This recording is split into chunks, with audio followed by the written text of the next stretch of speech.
Salam sejahtera Malaysia, denyut nadi suara rakyat bergema di channel ini. Jangan lupa tekan butang subscribe, like dan share. Malaysia kita punya, cintai Malaysiaku, kita jaga kita.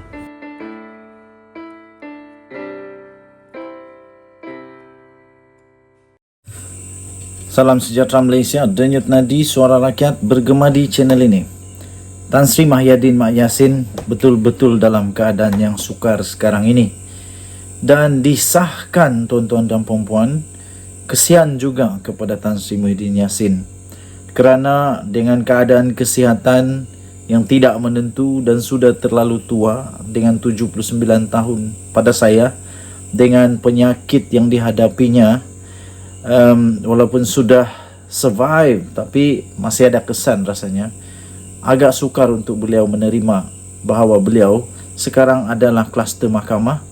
Sekarang beliau adalah seorang yang sudah didakwa di mahkamah. Sehingga Muhyiddin membuat pengakuan bahawa dia sukar tidur malam dan keluarga beliau juga turut risau.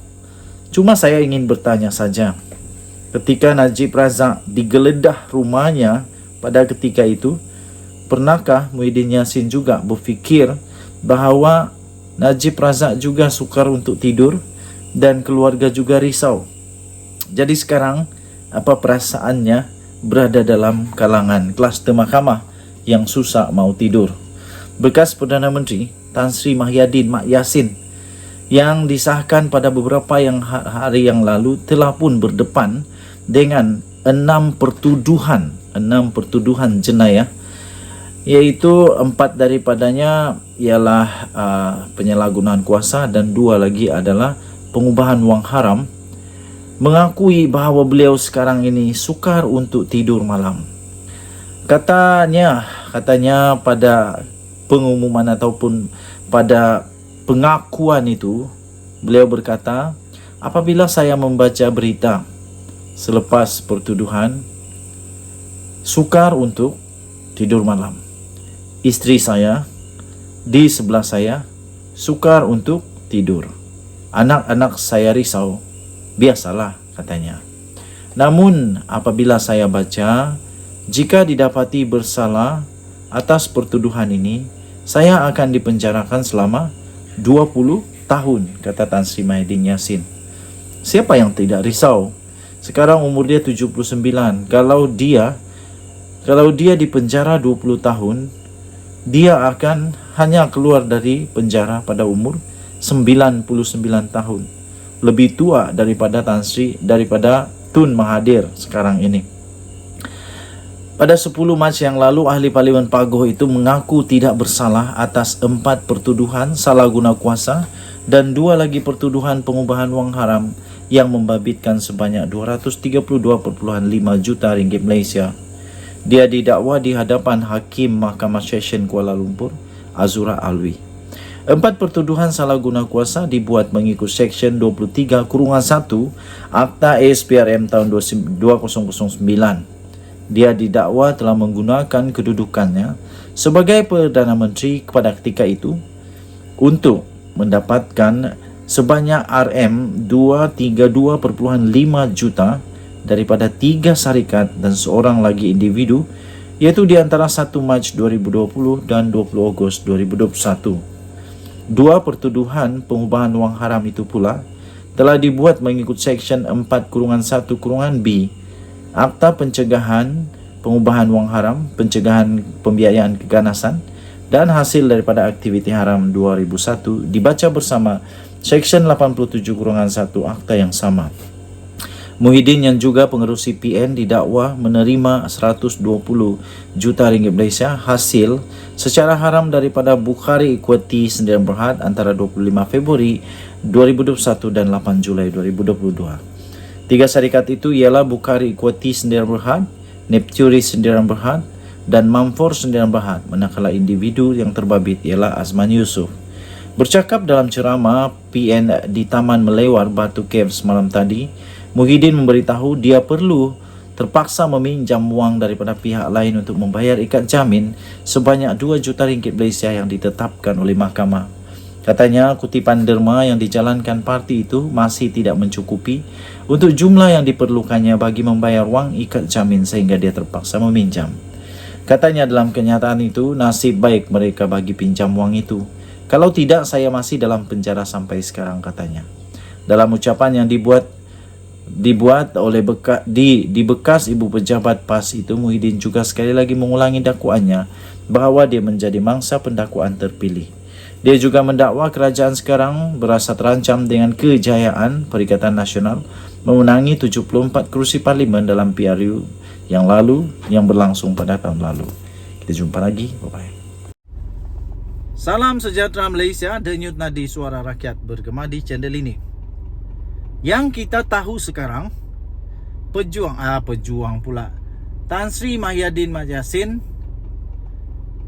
sudah pun dikenakan tindakan undang-undang, iaitu didakwa di mahkamah dengan 6 pertuduhan. Dan disahkan pula oleh Azam Baki bahawa pada minggu depan ini, mungkin hari Isnin, Mahyadin Mat Yassin akan didakwa sekali lagi. Pada masa yang sama, ada juga kabar angin yang sudah dinafikan oleh Hamzah Zainuddin bahawa dia pun akan dipanggil SPRM.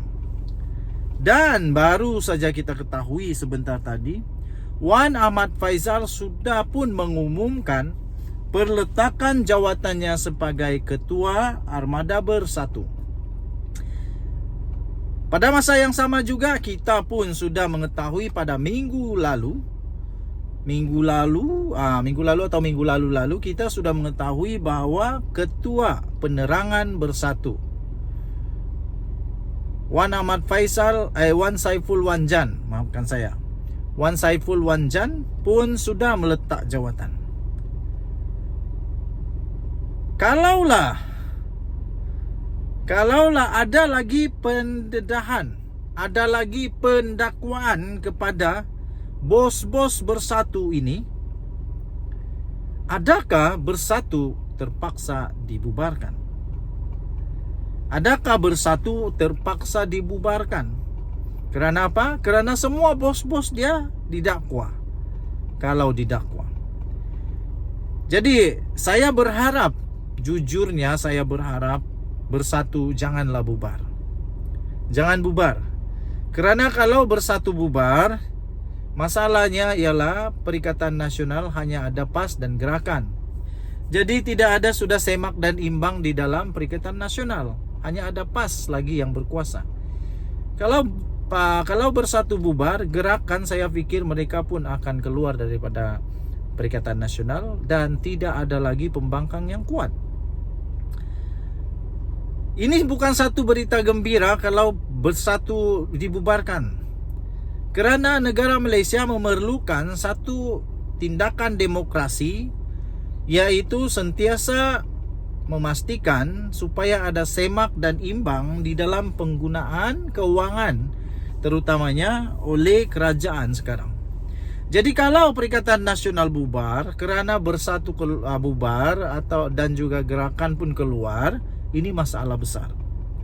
Tidak ada lagi semak dan imbang. Walaupun of course baguslah kalau ada kerajaan perpaduan original, semuanya bersatu, semuanya bergabung, semuanya menjadi kerajaan. Tapi itu tidak baik di dalam negara demokrasi kita. Kerana itu pada pendapat saya berharap semoga Bersatu jangan dibubarkan. Tukar dengan pemimpin yang baru. Dan buatlah rebranding. Saya fikir Bersatu boleh belajar daripada kesilapan UMNO.